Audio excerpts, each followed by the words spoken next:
Hey there. Hello. Welcome to TFL Table Talk.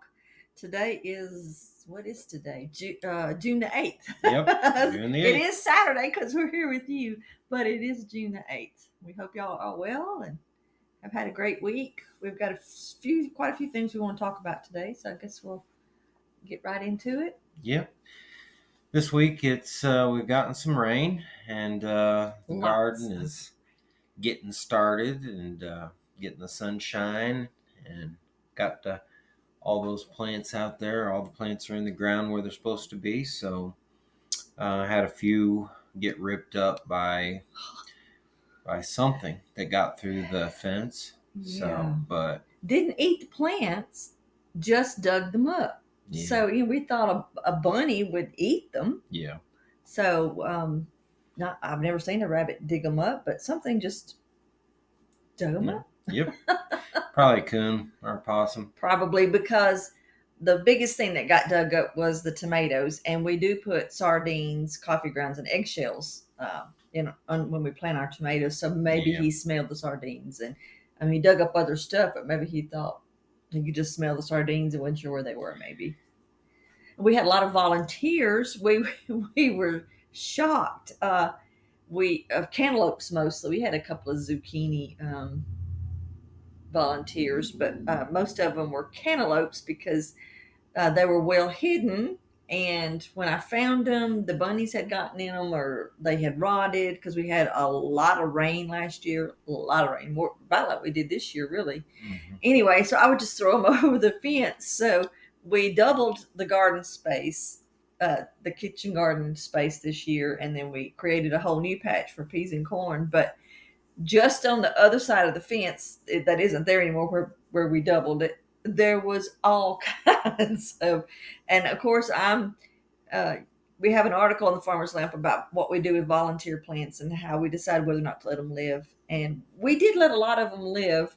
I was in the process of pulling up some that weren't really where I wanted them to be.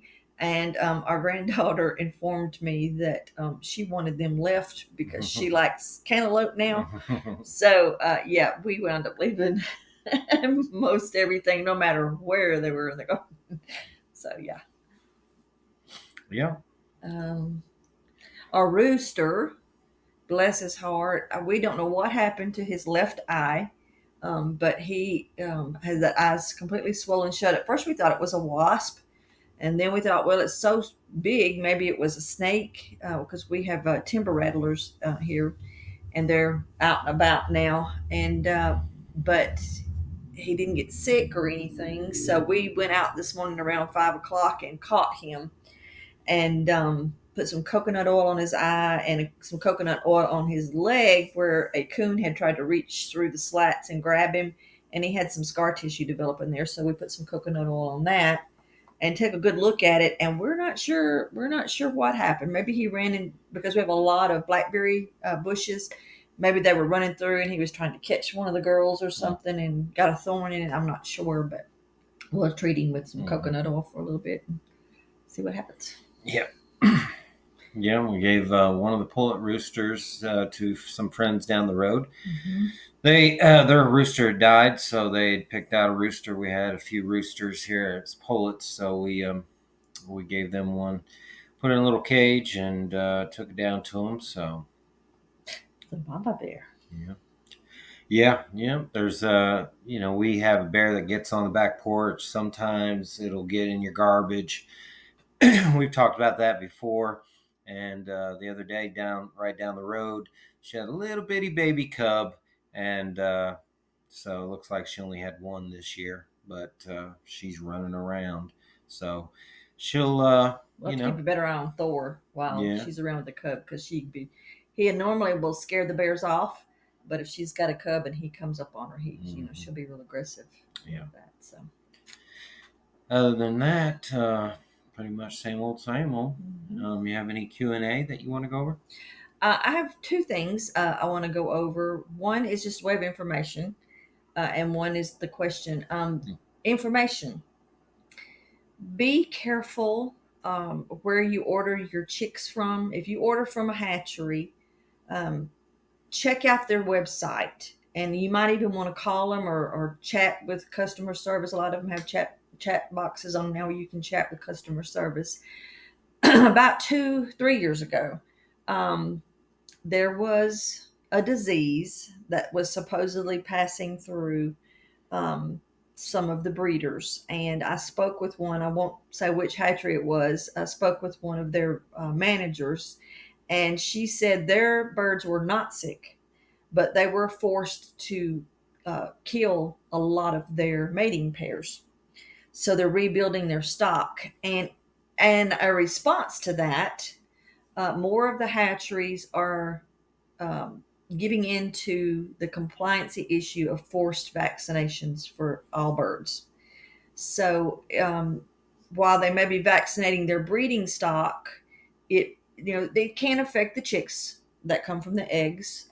Most of them still give you the opportunity to choose whether or not you want your chicks vaccinated, and that's a personal decision.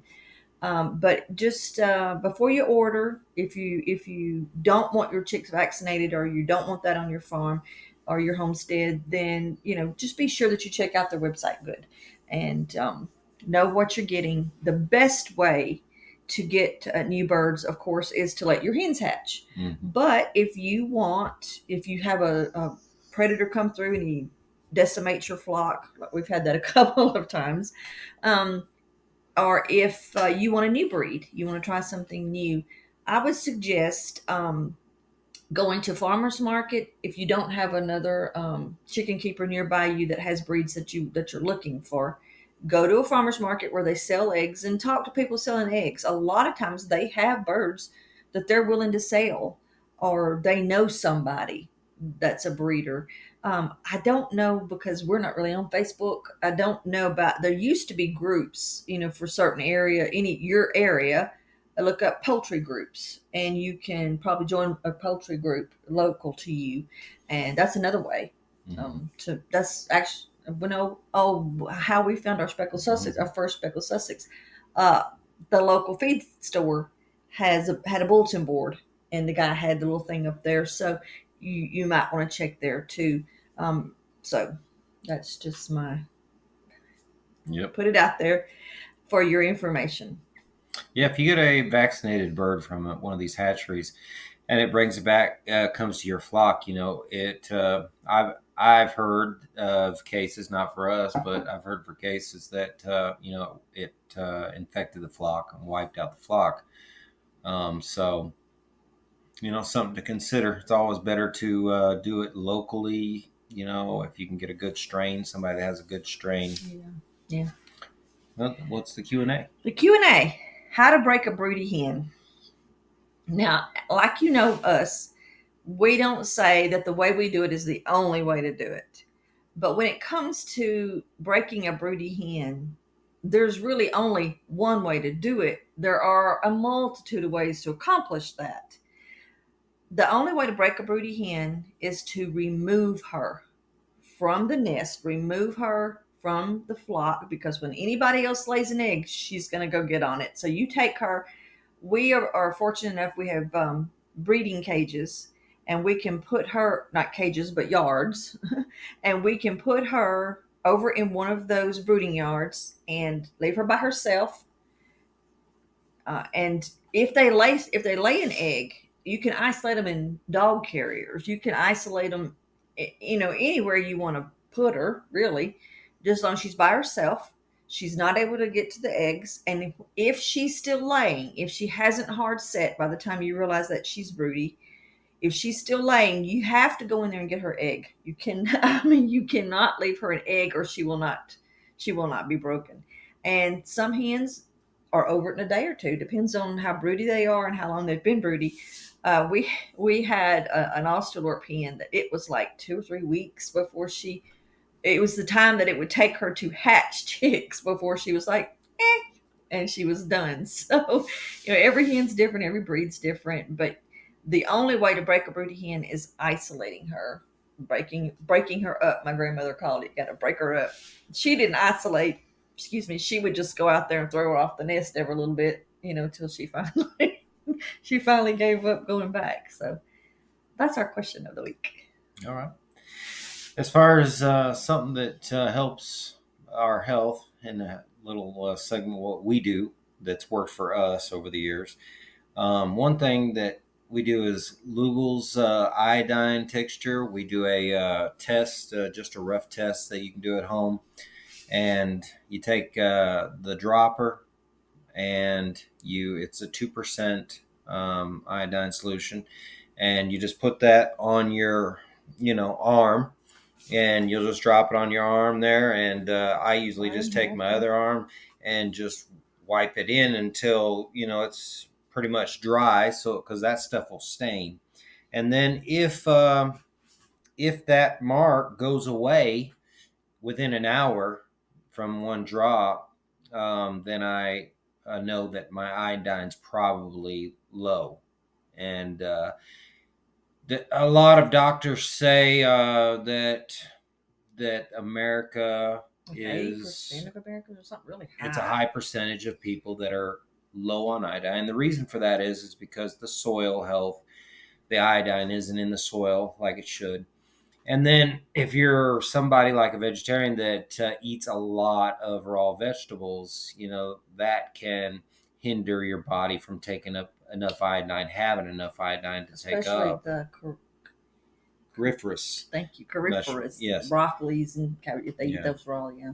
Yeah. So, real easy tests that we do, and then if we don't have, it's hard to get good seek help from a reputable company, and it's hard nowadays to build trust with a company and feel like you can trust them to process their, food or supplements well and safely. Or in clean water in our world, yeah. And some of them try to do it well and safely, but there's just things in the supply chain and in the environment that changes, the outcome. So, you can do that. Seek help. Of course, fish. You can get some iodine from fish. But we also have a little mixture that if we're low, that we can just take 3 drops, a day that give us a little boost. So you can take 3 drops of Lugol's or Nascent iodine, whichever one you want, and drink water right behind it. Yeah. Once a day. So now I've read some people do 6 drops. I mean, they're serious about it, but you read different and figure out what's right for you and how your body feels. Yeah. There's some good videos on YouTube by Dr. Berg.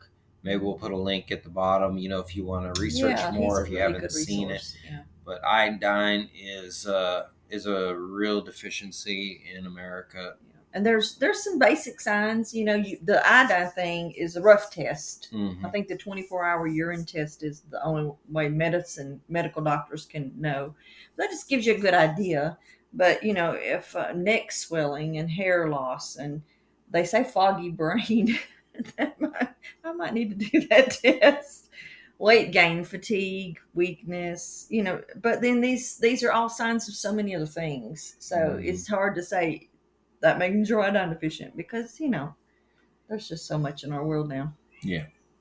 Oh, my goodness. The big thing this week. I skipped over TFL this week. We have an exciting giveaway. Yeah.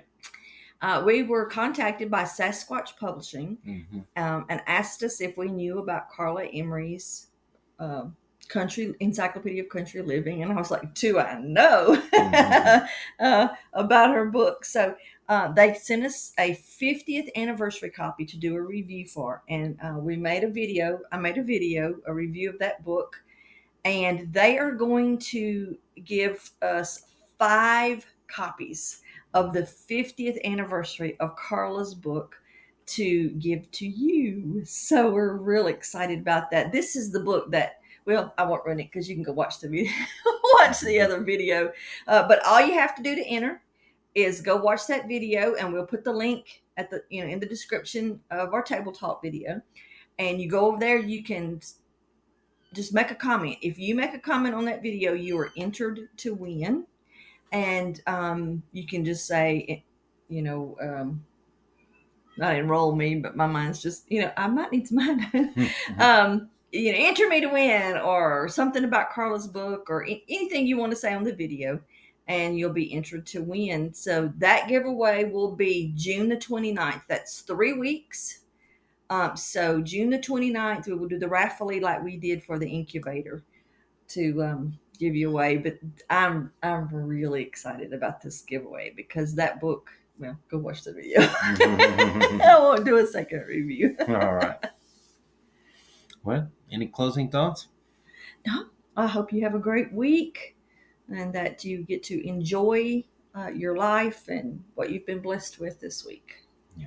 Till next time. Safe and happy journey.